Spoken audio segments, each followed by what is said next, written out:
Booking a vacation. Sounds fun, right? It's not quite like it used to be, though. Mysterious realms of the universe revealed like never before. These are extreme vacations, and they're becoming more accessible to the average person. The price, well, depending on where you're going, outer space, it's a little steep.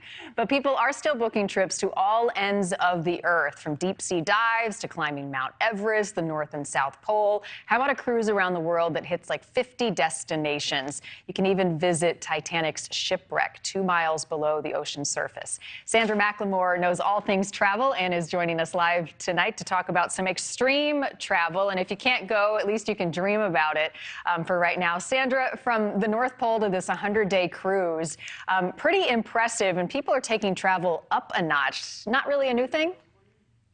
Not really a new thing. I think it's the fact that we missed it. When you take something away from somebody, they just want it even more afterwards. So there are some truly phenomenal travel experiences out there for every spectrum of the budget. Well, let's start with the expensive ones, because that's fun to talk about even if we can't all afford it. So some of the more exotic or extreme options, what have you seen?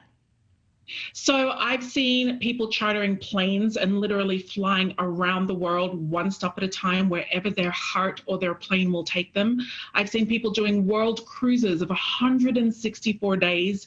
I've seen people going on expeditions to Antarctica and playing with penguins. There's literally so many different things that you can do, but these things all cost a ton of money. Right. So on a budget, what are some of your options where you can still have fun? I mean, the 100-day cruise, maybe not, but there is a way to do it on a dime.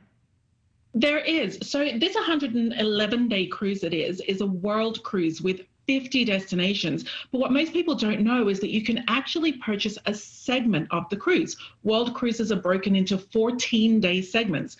So it's just a matter of picking which segment of the world you want to cruise and taking yourself on a portion of that world cruise for a fraction of the price.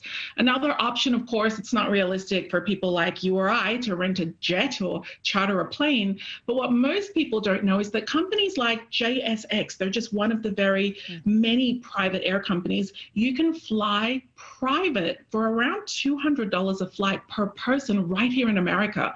You still get that luxury feeling, that exclusive experience, but you're not breaking the bank. Oh, I love that. You can feel as though you're like lifestyles of the rich and famous. So what is the most underestimated cool place that people maybe aren't thinking about traveling around the world? One of your favorite spots? Yeah, so my favorite spots are the places where the dollar stretches, which means that if you were traditionally on a Holiday Inn budget, you could really get something luxurious in somewhere like Bali, Indonesia, South America, Costa Rica, even Mexico, closer to home. There are some great places where your dollar stretches further and you really can step into luxury. What's a good place, Sandra, to save a buck when you're booking one of these adventures? Is it on flights? Is it on lodging? Is it maybe not doing the bundle? What is your advice for people who still want to do some really cool things but just can't afford the big price tag? Yeah, that's a great question. So I think that the best thing to do is to book with a professional travel advisor. You know, there are jobs that we thought, positions or professions that we thought were archaic and gone, but actually they specialize in types of travel. So if you're a family and you want to do family travel, perhaps you love food and you want to do culinary travel, starting with a professional travel advisor will help because you can let them know your priorities and your travel style. So they're able to not only find the best value experiences out there for you, but they know how to adjust your vacation planning. That might mean only bringing it down from 7 nights to 5 nights so that you can get the hotel that you want. It might mean flying in on a different day of the week or a shoulder season. So I think that's my best tip out there, is to really work with a professional planner. In the same way you get a professional to cut your hair or do your taxes, a professional travel planner is always going to help you, and there are thousands of them out there. I love that idea. And if you can shave a buck here and a buck there and still have a great trip, that's the way to go. I'm not going to outer space anytime soon, Sandra. Call me old-fashioned, but just give me a drink on the beach and I'll stare at the ocean, and I'm good with that. But this was fun to talk about, and there's a lot of options out there for folks. Appreciate you giving us some ideas tonight.